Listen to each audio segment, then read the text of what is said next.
Hi hello నమస్తే. ప్రకాష్ రాజ్ గారు ఇప్పుడు ఒక వీడియో మాట్లాడాను. ఇప్పుడు రెండో వీడియో మాట్లాడుతున్నాను. ఎందుకంటే అప్పుడు నేను ఆయన వీడియో చూడలేదు, ఇప్పుడు ఆ వీడియో చూశాను. నేను నిన్న ప్రకాష్ రాజ్ గారు నాకు వీడియో దొరకలేదు, ఊరికే ఆన్లైన్లో వచ్చిన దాన్ని బట్టి మాట్లాడుతున్నానని చెప్పి మాట్లాడాను. ఇప్పుడు నేను ఆ వీడియో చూశాను, ఎందుకంటే ఆయన ఒక వీడియో రిలీజ్ చేశాడు. నా వీడియో మొత్తం చూడకుండా మీరు వక్రీకరిస్తున్నారు అని చెప్పేసి ఒక వీడియో రిలీజ్ చేశాడు ప్రకాష్ రాజ్ గారు. సరే అయినా చూద్దాం ఏం మాట్లాడాడు అని చెప్పి ఎతికి ఏదో ఒక ఛానల్లో మొత్తం ప్లే చేస్తారు, అది విన్నా నేను. అయితే రామాయణం మీద ఆయన చేసిన కామెంట్స్ ఆయన వ్యక్తిగతం, ఓకే. నా కింద కామెంట్లు పెట్టేవాళ్ళు కూడా ఎందుకన్నా నువ్వు భయపడేట్టు మాట్లాడుతున్నావు, ఎందుకన్నా న్యూట్రల్గా మాట్లాడుతున్నావు ఏందని నా సపోర్టర్స్ కూడా అంటున్నారు. నేను డేవన్ నుంచి కూడా నేను ఒకే ఐడియాలో ఉంటాను, ఏంటంటే మన హక్కుల కోసం మనం కాపాడుకోవాలి, మన హక్కుల కోసం మనం పోరాడుకోవాలి తప్ప పక్క వాళ్ళ జోలికి మనం వెళ్ళకూడదు. First fundamental idea, okay. Fight for your rights, fight for your fundamental rights. మీ ఆత్మగౌరవం అంబేద్కర్ చేసింది, మీ ఆత్మగౌరవాన్ని, డిగ్నిటీని మనం కొట్లాడాలి తప్ప పక్క వాళ్ళతో మనకు అనవసరం. అంబేద్కర్ ఎక్కడెక్కడైతే దళితుల యొక్క ఆత్మగౌరవాన్ని, దళితుల యొక్క డిగ్నిటీని దెబ్బతీసేటువంటి హిందూ మత ఆచారాలను మాత్రమే ఆయన చేయబెట్టి కలిగాడు తప్ప, ఆయన ప్రశ్నించాడు తప్ప వాళ్ళ మతాల జోలికి అంబేద్కర్ కూడా వెళ్ళాలి. కాబట్టి మనం కూడా ఏంటంటే let us not go in to that. అయితే నేను ఇప్పుడు మన యొక్క డిగ్నిటీ గురించి మాట్లాడదాం. ఇప్పుడు ప్రకాష్ రాజ్ గారు వీడియో మొత్తం నేను చూసిన తర్వాత రామాయణంలో మరి నాకు యాక్చువల్గా నాకు రామాయణం తెలియదు కాబట్టి ఆ కథ ఏమో నాకు తెలియదు, కానీ బట్ ఆయన మోడర్నైజ్ చేసి చెప్పడానికి ప్రయత్నం చేస్తున్నా. ఒకటి అర్థం ఏంటంటే అప్పుడున్న రామాయణాన్ని ఇప్పుడు మోడర్న్ పద్ధతిలో చెప్పడానికి ప్రయత్నం చేశాడు. లైక్ ఎప్పుడో గతంలో పురాణంలో జరిగిన దాన్ని ఇప్పుడు లేటెస్ట్ సినిమాలకి ఇట్లాంటివి చేశారు కదా, రాజమౌళి లాంటి వాళ్ళు లేటెస్ట్ సినిమాలు తీస్తున్నారు కదా. కథ ఏమో పాతది, సినిమాలు ఏమో లేటెస్ట్కి వస్తున్నాయి కదా మోడర్న్ టెక్నాలజీతో. సో అదేదో ట్రై చేశాడు ఆయన, అది ఆయన వ్యక్తిగతం. ఆయన నేను వచ్చి రిప్లై ఇస్తానన్నాడు. మన let us wait for Prakash Raj. కానీ ప్రకాష్ రాజ్ గారు ఆ వీడియో లాస్ట్లో ఆయన చేసినటువంటి ఒక కామెంట్ ఈ ఎంటైర్ కథనం ఎందుకు చెప్పాడంటే, రామాయణానికి సంబంధించి కథనం అతను లాస్ట్లో చెప్పాడు. ఆయన ఏమని, నార్త్ నుంచి మా సౌత్కి వచ్చి మా మీద అధికారం చలాయించి, మా మీద అజమాయిషీ సదాయించి, మమ్మల్ని డిక్టేట్ చేయటం, మమ్మల్ని ఏమంటారు, మాకు ఇన్స్ట్రక్షన్స్ ఇవ్వటం అనేది కరెక్ట్ కాదు, గెట్ లాస్ట్ అన్నాడు. ఆ మాట అన్నాడు ప్రకాష్ రాజు. ఆ ఒక్క పాయింట్ మాత్రం నేను వీడియోలో మాట్లాడుతున్నాను. నేను ఎందుకు ప్రకాష్ రాజ్ గారు ఆ మాట అన్న తర్వాత లాస్ట్న ఎందుకు, నిజమే కదా, వాళ్ళు ఎందుకు వచ్చి మనల్ని ఎందుకు డిక్టేట్ చేస్తున్నారు, అక్కడ వచ్చి మన యొక్క నెరేషన్స్ మొత్తం మారుస్తున్నారు ఎందుకు నార్త్ నుంచి వచ్చి అని, ఈ ద్రవిడియన్లో ఉన్నటువంటి బాధ, సౌత్ ఇండియాలో ఉన్నటువంటి బాధని నేను దాని గురించి మాట్లాడుతున్నాను. ఫస్ట్ ఆఫ్ ఆల్ గతంలో వెల్ఫేర్ స్కీమ్స్ ఉండేవి. ఫస్ట్ వెల్ఫేర్ స్కీమ్స్ పుట్టింది మన సౌత్లోనే, ముఖ్యంగా తమిళనాడులో పుట్టింది. తర్వాత ఎన్టీ రామారావు గారు మన ఆంధ్రప్రదేశ్లో పెట్టారు. తర్వాత రాజశేఖర రెడ్డి గారు సెంచరీ కొట్టాడు దాంతో వెల్ఫేర్ స్కీములతో. సో ఈ వెల్ఫేర్ స్కీమ్స్ అన్నీ కూడా మంచి ఫేమస్ మా సౌత్ ఇండియాకి సంబంధించి. ఈ వెల్ఫేర్ స్కీమ్స్ని ఫ్రీ బీస్ అని చెప్పి ఒక పదాన్ని విపరీతంగా నెగిటివ్ డైరెక్షన్లో ట్రోలింగ్ చేసింది ఈ యొక్క వాట్సాప్ యూనివర్సిటీ. వెల్ఫేర్ స్కీమ్ని ఫ్రీ బీస్ అని పేరు పెట్టి దాన్ని డౌన్ చేసి ఈ పేదల యొక్క ఎస్సీ ఎస్టీ బీసీలకి ఇచ్చేటువంటి స్కీమ్స్ని ఇవేదో ఫ్రీగా పంచుతున్నారనేటువంటి ఒక నరేషన్ని క్రియేట్ చేసింది ఎవరు? మన సౌత్ ఇండియాలో పుట్టింది. అది ఎక్కడి నుంచి పుట్టుకొచ్చింది? ఫ్రీ బీస్ అనేది. ఓకే, అది ఎక్కడ పుట్టింది ఆరిజిన్ ఎవరికి తెలియదు. బట్ ఎక్కువగా మీరు కనుక ట్విట్టర్లో ఎన్ని చూస్తే ఎక్కువగా ఆ సైడ్ ఉన్న వాళ్ళే, అక్కడున్న వాళ్ళే మన సౌత్ ఇండియాకి సంబంధించినటువంటి ఫ్రీ బీస్ గురించి ఎక్కువగా పోస్ట్ చేస్తున్నారు వాళ్ళు. ఈరోజు సౌత్ ఇండియా డెవలప్ అవడానికి కారణం, ఎడ్యుకేషన్ రావడానికి కారణం, ఫుడ్ సెక్యూరిటీ ఉండటానికి కారణం, క్యాస్ట్ అప్లిఫ్ట్మెంట్. నార్త్తో పోలిస్తే ఇక్కడ క్యాస్ట్ అప్లిఫ్ట్మెంట్ అనేది జరిగింది కొద్దిగా. దానికి కారణం free bees, free education, free security, free hostels, వీళ్ళందరికీ చదువు ఇవ్వగలిగింది ఈ యొక్క వెల్ఫేర్ స్కీమ్స్ అనేవి. ఆ వెల్ఫేర్ స్కీమ్స్ని సింపుల్గా మీరు ఫ్రీ బీస్ అని ఒక నరేషన్ కొట్టి వాట్సాప్లో కొట్టి ఇదంతా చేసి మాకు అన్యాయం చేయడానికి ప్రయత్నం చేశారు. కాబట్టి Definitely, we will not accept anybody's narrations, their ideas, their narrations, their understandings on our Dalit Adivasis life మీరు డిక్టేట్ చేయకూడదు. అక్కడెక్కడో కూర్చొని మా వాళ్ళకి జీవితాలు ఇవి ఫ్రీబీస్ అనేవి, సారీ నేను కూడా ఫ్రీబీస్ అంటున్నా, వెల్ఫేర్ స్కీమ్స్ అనేవి అవి life and death situation for Dalit communities, Dalit ఆదివాసీలకి. మీరు దాన్ని సింపుల్గా ఫ్రీబీస్ అని కొడతారా, దాన్ని ప్రచారం చేస్తారో వాట్సాప్లో. అందుకనే మాకు వద్దండి, ఎవరో చేసేటువంటి ఆధిపత్యం వద్దు అని ఆయన ప్రకాష్ రాజ్ గారు అంటే నాకు నిజమే అనిపించింది ఆయన అన్న తర్వాత. రెండోది UCC, one law for all religions. అంటే ఎలా సాధ్యం one law for all religions అంటే? ఒక్కొక్కరికి ఒక్కొక్క నమ్మకం ఉంటుందండి. ఒక్కొక్కరికి ఒక్కొక్క నమ్మకం ఉన్నప్పుడు ఆ నమ్మకాన్ని బట్టి మనం పోవాలి. బట్ ఎనివే కొన్ని చట్టాలు కామన్గా ఉండాలని నేను కూడా కోరుకుంటున్నాను. ఎందుకంటే డివోర్స్ చట్టాలు కానీ పనిష్మెంట్ చట్టాలు కానీ ఇవన్నీ కానీ కామన్గా ఉండాలి. దాన్ని యూసీసీని అడ్డం పెట్టుకుని ప్రతిదాన్ని మనం అడ్డం చేయకూడదు, ప్రతిదాన్ని మనం అడ్డం పెట్టకూడదు. యూసీసీని అడ్డం పెట్టి ఓకే. అదే సౌత్లో ఎక్కువగా ఈ మెజారిటేరియన్ రీజనలిజాన్ని దాన్ని అడ్డుకునే వాళ్ళు ఎక్కువ మంది ఉన్నారు. మూడోది anti conversion narratives and laws. ఇప్పుడు మీరు నార్త్ ఇండియాలో అన్ని రాష్ట్రాల్లో యాంటీ కన్వర్షన్ లా వేశారు. అన్ని రాష్ట్రాల్లో యాంటీ కన్వర్షన్ లా. ఏంది యాంటీ కన్వర్షన్ లా అంటే? భారత రాజ్యాంగం ఆర్టికల్ 25 ఏం చెప్తుంది? మీకు ఇచ్చిన మతాన్ని, ఇష్టం వచ్చిన మతాన్ని, ఇష్టం వచ్చిన మతాన్ని ప్రచారం చేసుకోండి అంది. బలవంతపు మత మార్పిడి అంటాడు. బలవంతపు మత మార్పిడి ఎవరు చేస్తారు? బలవంతపు మత మార్పిడి అసలు ఎవరు బలవంతం చేస్తే ఎవరు ఊరుకుంటారు? బలవంతంగా ఇడ్లీ తినిపిస్తేనే ఇమ్మీడియట్గా కేసు పెడితే తీసుకెళ్ళి బొక్కలేస్తారు. ఇడ్లీ తినిపిస్తే మత మార్పిడి తర్వాత సంగతి. ఒక వ్యక్తి యొక్క పర్మిషన్ లేకుండా అతన్ని బలవంతంగా పెన్ను తీసి పక్కన పెట్టినా కూడా క్రైమ్ అది. ఎందుకంటే ఒక వ్యక్తికి సంబంధించింది. Already force is a crime already. ఈ యొక్క నార్త్లో చేసినటువంటి యాంటీ కన్వర్షన్ లాస్ మొత్తం కూడా అవన్నీ కూడా ఒక ఆధిపత్యం సలాయించడానికి వేసినటువంటి చట్టాలు. అవన్నీ కూడా ఆధిపత్యం సలాయించడం అంటే లేదు మీరు అది చేయడానికి, ఇది చేయడానికి లేదు, మత మార్పిడి చేయడానికి లేదు. ఆర్టికల్ 25 ఎత్తేయండి. ఇంకా అప్పుడు నేను అదే చెప్తున్నాను, ఆర్టికల్ 25 ఎత్తేయండి. మీరు మన బిల్లు పెడతానికే 2/3 మెజార్టీ లేదని బిల్లు ఫెయిల్ అయింది. ఇంకా ఆర్టికల్ 25 ఎప్పుడైతే వేస్తారు? ఎత్తేయండి పోనీ. ఆర్టికల్ 25 మత మార్పిడి లేదు, ఏం లేదండి. అసలు క్రిస్టియన్స్ లేరు, ముస్లిమ్స్ లేరండి, మొత్తం హిందువులే ఉండాలి ఇక్కడ అని మీరు ఒక బిల్లు పెట్టుకురండి. ఎంతమంది మద్దతు ఇస్తారో చూద్దాం. అప్పుడు ప్రజలు తిరుగుబాటు చేస్తారో లేదో చూడాలి. ప్రజలు మరి వీళ్ళందరూ ఎక్కడికి వెళ్తారో చూడాలి. బలవంతంగా హిందూ మతంలోకి వస్తారో లేదో చూడాలి. లేదంటే తిరుగుబాటు చేసి మాకు ఈయన అంటారా చూడాలి. అవి ఊరికి పైపైన స్టేట్మెంట్లు చేయకూడదు. మన పైపైన స్టేట్మెంట్లు చేస్తే ఏమైందంటే యాంటీ కన్వర్షన్ లాలు ఇవన్నీ కూడా నార్త్ ఇండియాలో ఎక్కువేసి ఇప్పుడు దాని మీద సౌత్కి తెస్తారు. దాన్ని సౌత్కి తెస్తే ఇక్కడ ఎక్కువ మంది ఉన్నారు కన్వర్టెడ్ క్రిస్టియన్స్. సో అక్కడ ఐడియాలజీ ఇక్కడ సెట్ అవ్వదు. తమిళనాడులో సెట్ అవ్వదు, కేరళలో సెట్ అవ్వదు, ఆంధ్రాలో సెట్ అవ్వదు, కొంచెం తెలంగాణలో ఏమన్నా కొంచెం అటు ఇటుగా ఉంటారు. కర్ణాటకలో సెట్ అవ్వలేదు కాబట్టి గవర్నమెంట్ పడిపోయింది.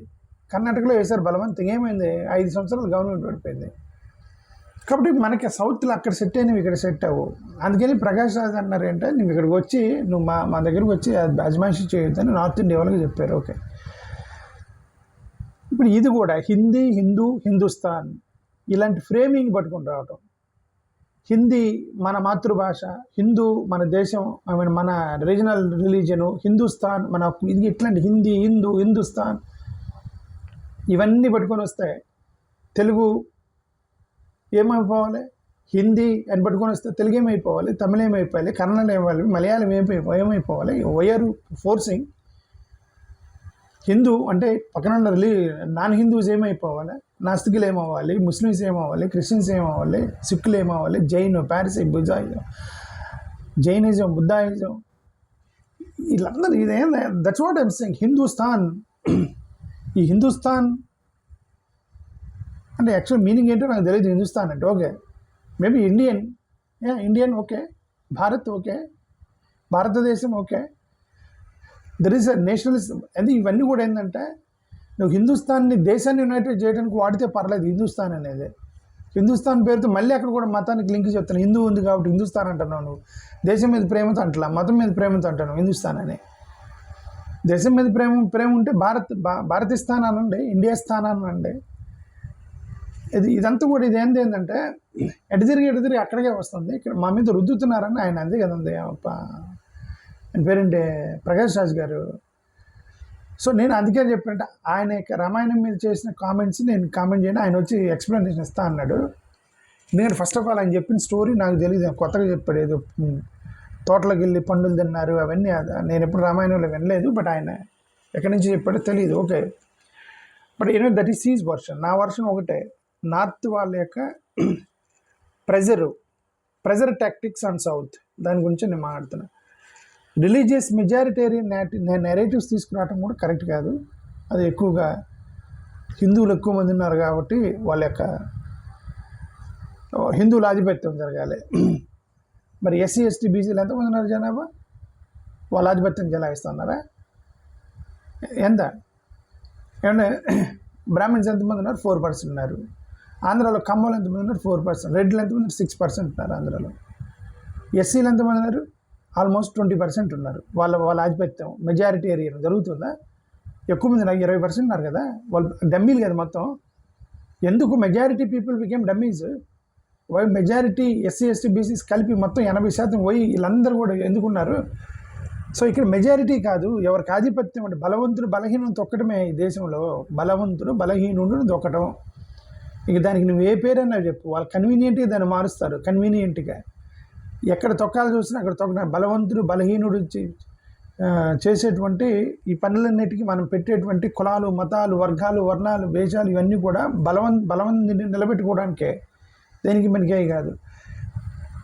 అందుకే ప్రకాష్ రాజ్ అన్నాడు, అదేమన్నా ఉంటే మీ నార్త్లో ఉంచుకున్నా మా దగ్గరికి రాగాకండి అని చెప్పి ఆయన దండం పెట్టి చెప్తున్నాడు. ఓకే, దయచేసి సౌత్కి రాగాకండి, ఇక్కడ మేమందరూ ప్రశాంతంగా మా వాళ్ళు ఇప్పుడే చదువుకొని ఐఏఎస్ ఆఫీసర్లు అయ్యి ఇప్పుడు కుల వివక్ష నుంచి బయటకు వచ్చి స్కూల్లో పక్కన కూర్చొని ఒక ప్లేట్లో భోజనం చేస్తున్నారు మా సౌత్లో. ఇప్పుడు కూడా అక్కడ దళితులు దళితులు ఉండినంటే అంగన్వాడీ సెంటర్లో పిల్లల్ని భోజనాలకు పంపించట్లేదని వస్తున్నాయి కథనాలు వస్తున్నాయి నార్త్లో. అలాంటి సౌత్లో చేయగాకుండా ఆయన చెప్పాడు, అది నాకు అర్థమైంది. Okay, centralisation of welfare and పాలసీలు, వెల్ఫేర్ స్కీములు, పాలసీలు రాష్ట్రంలో వాళ్ళకు అనుకూలంగా చేసుకుంటారు. దాన్ని కూడా మనం సెంట్రలైజ్ చేయకూడదు. ఎడ్యుకేషన్ అనేది స్టేట్ సబ్జెక్ట్, అది ట్యాక్సేషన్ సేమ్ స్టేట్ సబ్జెక్ట్. అది వాటిని కూడా మీరు జిఎస్టీ పేరుతోటి ట్యాక్సేషన్ జిఎస్టీ పేరుతో లాగారు. ఇప్పుడు ఎన్ఈపీ పేరుతో ఎడ్యుకేషన్ కూడా నేషనల్ వైజ్. అంటే ఈ వెల్ఫేర్ స్కీమ్లో ఎస్సీలు ఎంతమంది చదువుకున్నారు, ఎంతమంది చదువుకోలేదు, వాడు తెలివేంటి, వాడు తెలియలేంటి, వాడు ఏ సిలబస్ చదవాలి, ఎట్లా నేర్పిస్తే పిల్లలు నేర్చుకుంటాడైతే రాష్ట్రాలకు తెలుసు. దాన్ని కూడా నువ్వు ఎన్ఈపీ పేరుతో దేశవ్యాప్తంగా తీసుకొచ్చి మీరు రుద్దుతుంటే ఇక్కడ హిందీని వాళ్ళన్నింటినీ. అందుకని తమిళనాడులో ఎదురు తిరిగారు వాళ్ళకి, అది కుదరదు అన్నారు వెల్ఫేర్ స్కీమ్స్ని. సో గివ్ ఫెడరల్ రైట్ ఇవ్వండి వాళ్ళకి ఇష్టం వచ్చినట్టు పెట్టుకోండి అనేది ప్రకాష్ రాజ్ చెప్పింది. ఎకనామిక్ క్రైటీరియా అనేది క్యాస్ట్ బేస్డ్ రిజర్వేషన్ తీసేసి ఎకనామిక్ క్రైటీరియా ఇవన్నీ ఎక్కడి నుంచి వస్తున్నాయి? ఇవన్నీ నార్త్ నుంచి వస్తున్నాయి. అందుకని ఇలా భయం, సౌత్ ఇండియాలో ఉన్న వాళ్ళు భయపడుతున్నారు. ఎందుకంటే ఇవన్నీ పట్టుకొచ్చారండి, ఇవన్నీ కూడా నార్త్లో పట్టుకొచ్చినాయి. ఇవన్నీ సౌత్లో లేవు. ఇవన్నీ ఏది క్యాస్ట్ బేస్డ్ రిజర్వేషన్ ఎత్తేసి ఎకనామిక్ బేస్డ్ రిజర్వేషన్ పట్టుకొచ్చింది ఎవరిని పుష్ చేసింది ఎవరు? వాట్సాప్లో దేశవ్యాప్తంగా పోయినాయి, కానీ వాట్సాప్ ఆరిజిన్ ఎక్కడ పుట్టుకొచ్చింది అంటున్నా. Okay, economic criteria caste based reservation ఎత్తేసి ఎకనామిక్ క్రైటీరియా అంటే ఎక్కడ క్యాస్ట్ బేస్డ్ అనేది క్యాస్ట్ని ఫిక్స్ చేసావు, ఎకానమీని ఫిక్స్ చేయలేవు కదా. నా వెనక నువ్వు వీడు మానవుడు అని చెప్పి నువ్వు గుర్తావు, పేదోడని గుర్తలేవు కదా. రేపు పొద్దున్న నాకు ఏదో ఒకటి డబ్బులు సంపాదిస్తే నేను అప్పుడు పేదోడిని కాదు, నేను డబ్బులు సంపాదించడం మాలోనే కదా. కాబట్టి నువ్వు నాకు మాలోడని ముద్ర వేసి అయ్యో నువ్వు కులాలు మనం అందరం ఒకటే. ఊరికే వెనకేమో ముద్ర రాశారు. క్రిస్టియన్ కన్వర్ట్ అయినోడికి కూడా సర్టిఫికేట్లు రాసిన, షెడ్యూల్డ్ క్యాస్ట్ కన్వర్టెడ్ క్రిస్టియానిటీ అంటే సర్టిఫికేట్లు ఇచ్చారంటే ఏమనాలి మిమ్మల్ని? ఆడ కులం లేదు, నా కులం వద్దనే చెప్పి బీసీసీకి అప్లికేషన్ పెట్టుకున్నారు వాళ్ళు. Schedule caste convert to Christianity అని సర్టిఫికేట్ వేసి బీసీసీ సర్టిఫికేట్ ఇస్తున్నారు. ఇంకెందుకు కూడా బీసీ సర్టిఫికేట్ తీసుకోవటం? నేను అందుకే చెప్పాను, ఎవడు కూడా క్రిస్టియన్గా అఫీషియల్గా మారకుండా ఎస్సీలుగా రిజర్వేషన్ తీసుకుని కొనసాగుతూ ఉండండి అని చెప్తుంది. అందుకే ఎందుకంటే నువ్వు బీసీసీగా మారినా కూడా నీ సర్టిఫికేట్లో ముద్ర వేస్తున్నాడు ఈ షెడ్యూల్ క్యాస్ట్ కూడా. ఇంకెందుకు దూలనా మార్చుకోవటం? అందుకే చెప్పి మీరు ఎవరు మార్చుకోకుండా అని చెప్పేది. ఎందుకే నేను క్రిస్టియన్స్కి నచ్చకపోవచ్చు, పాస్టర్లు తిట్టుకోవచ్చు, వీడేంద్ర మతం మారుద్దా అన్నాడు అని చెప్పి. మీరు మనసు మార్చుకోండి కానీ మతం మాత్రం మార్చుకోకండి సర్టిఫికేట్లో, అది నేను చెప్పదలుచుకోండి. ఇది ఒకటి ఎకనామిక్ క్రియేటివ్ పట్టుకొచ్చారు. ఇవన్నీ అది నేరేషన్స్ అని ఎక్కడి నుంచి వస్తున్నాయి అంటున్నా, మనవి కాదు ఈ నేరేషన్స్. మనం ప్రశాంతంగా ఉన్నాము. అసలు సౌత్ అనేది ఒక చాలా ప్రశాంతమైనటువంటి ప్లేస్ ఇది. ఈ ప్లేస్ని జరగొట్టేశారు. దీంట్లో మన ఆంధ్రప్రదేశ్ పాత్ర చాలా ఎక్కువ ఉంది. ఆంధ్రప్రదేశ్ రాజకీయ నాయకుల పాత్ర ఎక్కువ ఉంది. వాళ్ళని సపోర్ట్ చేసుకుంటూ వచ్చారు వీళ్ళు నరేషన్స్ మొత్తాన్ని. మెరిట్ రిజర్వేషన్స్, అది రిజర్వేషన్స్ ఎత్తేయండి, మెరిట్ కిల్ చేస్తున్నారని చెప్పేసి, అది మెరిట్ ఈజ్ సోషల్లీ ప్రొడ్యూస్డ్ అని గతంలో నేను చెప్పాను. Merit is socially produced. Okay, ఒక పిల్లోడు ఇంటెలిజెంట్గా మారటానికి పుట్టేటప్పుడు ప్రతివాడు ఒకటే బ్లాంక్ మైండ్తో పుడతాడు. పిల్లోడు పుట్టగానే బ్లాంక్ మైండ్తో పుడతాడు. కాబట్టి ఆ బ్లాంక్ మైండ్తో పుట్టినప్పుడు అందరూ సమానమే, పుట్టిన పిల్లలు అందరూ సమానమే. అందుకే పుట్టగానే అందరూ ఏడుస్తారు పిల్లలు, అందరికీ ఒకటే నొప్పి. పుట్టిన ప్రతి పిల్లడు ఏడుస్తాడు కదా, అప్పుడు అందరూ సమానమే. వాడు ఆ పుట్టిన తర్వాత ఒకడు గుడిసెలోకి వెళ్తాడు, ఒకడు వేరే దగ్గరికి వెళ్తాడు. ఒకడికి పచ్చడి పెడతారు, ఇంకొకటికి ఏదో ఒకటి పెడతారు. ఒకడిని ప్రైవేట్ స్కూల్లో వేస్తారు, ఇంకొకడేమో పోయి గవర్నమెంట్ స్కూల్లో పడతాడు. ఒకడేమో 4-5 అన్నదమ్ముల ముందే వాడు పెరగాలి, ఒకడికేమో సపరేట్ బెడ్రూమ్ ఉండేది చదువుకోవడానికి. ఒకడు పిల్లని పక్కనే పడుకోబెట్టి అమ్మ నాన్న కాపురం చేస్తారు, వాడి ముందే వాడు నిద్రపోయినట్టు నటిస్తూ ఉంటాడు, కానీ వాడు చూస్తూ ఉంటాడు అమ్మ నేను ఏం చేశాడో, వాడి పరిస్థితి అది. ఇంకొకటికి వాడికి సపరేట్ బెడ్, వాడి గర్ల్ ఫ్రెండ్ తోటి ఫోన్లో చాటింగ్ చేసుకోవడానికి సపరేట్ రూమ్ వాడికి, వాళ్ళ అమ్మ నాన్న తర్వాత సంగతి, వాడికి సపరేట్ రూమ్ చాటింగ్ చేసుకోవడానికి వాడికి. ఇవన్నీ సోషల్ ఫెసిలిటీస్. దీన్ని బట్టి మెరిట్ వచ్చేది. Okay, the merit is socially produced. ఇప్పుడు దాన్ని సింపుల్గా ఎలా తీసుకొచ్చారంటే, మెరిట్ గిల్ చేస్తున్నారు, రిజర్వేషన్ దాన్ని ఐడియా తీసుకొచ్చారు.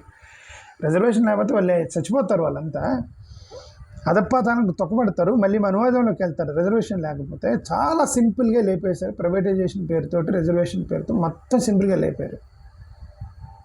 ఇంత కథ జరిగింది కాబట్టి ఎవరో కొద్దిగా చదువుకున్న వాళ్ళు, అర్థం చేసుకున్న వాళ్ళు ప్రతిస్పందిస్తున్నారు, రెసిస్ట్ చేస్తున్నారు. ఇది అన్యాయం జరుగుతుంది, ఈ ఎస్సీ ఎస్టీ బీసీలు మళ్ళీ మళ్ళీ అధపాతాలను తొక్కుతారు వీళ్ళు అని అంటున్నారు. అందుకని అంటే నేను ఓసీలకు వ్యతిరేకంగా మాట్లాడుతున్నా, వీళ్ళ హక్కుల గురించి మాట్లాడుతున్నా. Okay, 1 nation 1 ఇంకన్నీ 1 nation 1 election 1 religion 1 language, ఇవన్నీ కూడా 1 నేషన్ అనేదాన్ని ఈ ఒకటి పట్టుకొచ్చారు. ఓకే, ఎట్లా సాధ్యం? రకరకాల భాషలు ఉన్నప్పుడు ఒక భాష ఎందుకు అవసరం అంటే, ఎవడి భాష వాడితే కదా, ఎవడి లాంగ్వేజ్ వాడితే కదా, ఎవడి కల్చర్ వాడితే కదా, ఎవడి మతం వాడితే కదా, ఎవడి జీవితం వాడితే కదా. 1 నేషన్ 1 ఇన్కమ్ లేదు కదా. 1 నేషన్ 1 ఇన్కమ్ అని అక్కడ యూదులు జీవిస్తారు. యూదులకు ఒక సొసైటీలు ఉంటాయి, వాళ్ళందరూ కలిసి ఉంటారు అనమాట. వాళ్ళలో కొంతమంది డాక్టర్ పని చేస్తారు, కొంతమంది ఇది చేస్తారు, అందరు కలిసి సంపాదిస్తారు. అందరు సంపాదించిన డబ్బులు ఒకే ట్రెజరీలో వేసి అందరికీ భోజనం పెడతా ఉంటారు. వాళ్ళందరూ కలిసి జీవిస్తారు. ఎవడి ఇన్కమ్ వాడిది కాదు, అందరు కలిసి యునైటెడ్ ఇన్కమ్. మన భారతదేశంలో అలా చేసి మీరు 1 నేషన్ 1 లాంగ్వేజ్ 1 నేషన్ 1 మతాలు ఇవన్నీ పెట్టాలి. మీరు ఎప్పుడు అందరూ సంపాదించిన తీసుకొచ్చి ఒకటి దగ్గర పెట్టి అందరికీ భోజనం పెట్టి ఒక ఇంట్లో ఫ్యామిలీలో ఉన్నప్పుడు పెట్టాలి. అవి ఎవడి జీతం వాడితే, ఎవడు కష్టపడి సంపాదించుకోవాలి. వాడు కష్టపడి సంపాదిస్తే తప్ప సాయంత్రానికి వాడికి భోజనం లేదు. ఒకడు ₹1,00,00,000 సంపాదిస్తే రోజుకు సంవత్సరానికి ₹1,00,00,000 కూడా సంపాదించిన ఉంటాడు. వీడి కష్టాలు ఆడికి తెలియదు, ఆడికి కష్టాలు అనేది తెలియదు. మన అందరు సమానంగా ఎట్ట అవుతారు? ఒక 1 nation 1 language 1 nation 1 election 1 nation ఒకటి. జీవితం దగ్గరికి వచ్చేటప్పుడు, సహాయం చేసేటప్పుడు, ఫ్యామిలీ దగ్గరికి వచ్చేటప్పుడు, వాడి యొక్క సోషల్ పరిస్థితికి వచ్చేప్పుడు నువ్వు వేరు నేను వేరు, మిగతా అన్ని సమానం అంటే ఎట్ట కుదిరింది? చేస్తే మొత్తం సమానం చేయాలి, అవి కుదరవు. ఇవన్నీ నెరేషన్స్ ఆడ నుంచి వస్తున్నాయి. కాబట్టి ప్రకాష్ రాజ్ అట్లా అనడం నాకేదో అర్థమైంది. ఫైనల్గా ఇప్పుడు పాపులేషన్ బేస్డ్ రిప్రజెంటేషన్, ఈ జనాభా ప్రాతిపదికన కుదరదు. మీరు ఇప్పటికే రూల్ అతిక్రమించారు. So we don't accept this population based delimitation అని ఆల్రెడీ బిల్ ఫెయిల్ అయిపోయింది. ఇవన్నీ ఎక్కడి నుంచి పట్టుకొచ్చారు? అందుకనే ఇక్కడ ప్రకాష్ రాజ్ అన్నాడు, మీరు నార్త్ నుంచి వచ్చి ఇక్కడ మా మీద అజమాయిషీ చలాయించడం కరెక్ట్ కాదని అన్నారు. చాలా మార్చేశారు. మా వెల్ఫేర్ స్కీమ్స్కి మీరు సింపుల్గా ఫ్రీ బీసీ అని చెప్పేసి దాని యొక్క మొత్తం చట్ట పేరు తీసుకొచ్చారు. యూనిఫామ్ సివిల్ కోడ్ అని చెప్పేసి ఏఏఓ పట్టుకొచ్చారు. యాంటీ కన్వర్షన్ లాస్ అని చెప్పేసి వాడికి స్వేచ్ఛ లేకుండా చేస్తున్నారు. ప్రతిదాన్ని ఆ రిలీజన్ కనెక్ట్ చేయడానికి హిందూకు దగ్గర ఉంది కాబట్టి హిందూ దగ్గర మొత్తం రిలీజన్ పట్టుకొచ్చేస్తున్నారు. రిలీజియస్ మెజారిటేరియన్ నెరేటివ్స్ పట్టుకొస్తున్నారు. సో ఇవన్నీ కూడా ఏంది, centralisation welfare schemes, economic criteria based reservations, merit, ఇవన్నీ కూడా నార్త్ ఇండియన్ పుట్టుకొచ్చి చేస్తున్నారు. ఇది కరెక్ట్ కాదని నా ఉద్దేశం. థ్యాంక్ యూ, నమస్కారం.